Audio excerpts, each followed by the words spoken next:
और अब हम mister Kumar Mangalam Birla, chairman Aditya Birla group, आपसे निवेदन करते हैं कि कृपया अपने उद्गार व्यक्त करें।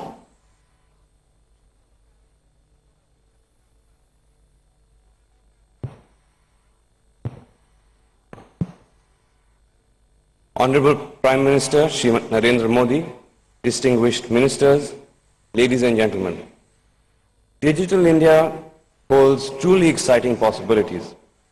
Prime Minister Shri Narendra Modi has articulated a bold vision of our digital future, which reflects his clairvoyance and his futuristic thinking. We heartily applaud today's momentous launch of the Prime Minister's Digital India initiative. At the Aditya Birla Group, we have been involved in digitization in several ways. First, we forayed into the telecom sector more than 20 years ago. I see our telecom company, Idea Cellular, as a partner in creating the infrastructure for Digital India.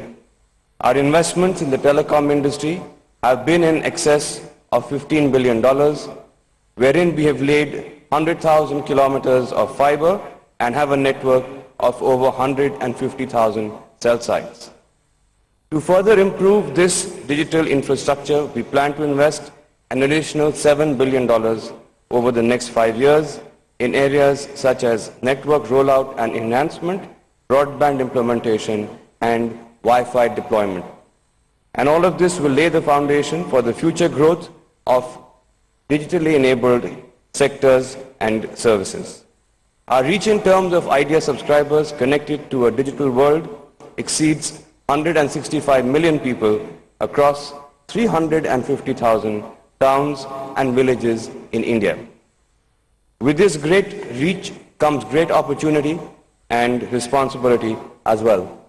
We aim to leverage this vast network to provide mobile-based healthcare and education services, and also we will provide services such as weather forecasting, advisories, and mandi prices to over 1 million farmers through this digital network.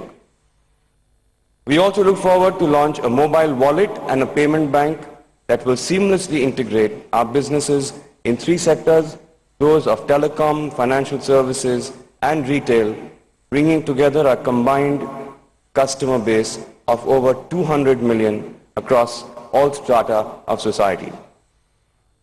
Second, we have plans to invest over $2 billion in the next 5 years in projects falling within the ambit of the Digital India initiative, such as electronic manufacturing, energy storage, Internet of Things, and the development of smart cities. In fact, we are even now firming up plans to develop a digitally enabled township of 100 acres in a suburb of Mumbai. This will be our first such foray, with hopefully many more to follow. And third, we are launching a new initiative to partner and mentor entrepreneurs to commercialize their digitally enabled product or service. This, we believe, will provide an opportunity over the next 5 years to more than 10,000 entrepreneurs, potentially creating over 1 million new jobs. With our investments in the digital economy will continue to increase, we believe that our success should also be measured by their impact in terms of the number of lives that we can impact and touch. In addition to our Digital India initiatives, we also intend to build a digital Bharat Connect by leveraging our CSR network. Our community initiatives reaches to nearly 10 million people across 2,500 of the poorest villages of India every year. We aim to leverage this reach to launch digitization initiatives over the next few years in services such as education, healthcare, microfinance, and crop and soil management cost effectively and in real time. Once again, I compliment our Prime Minister for launching this historic initiative and pledge our full support to make it hugely successful. Thank you.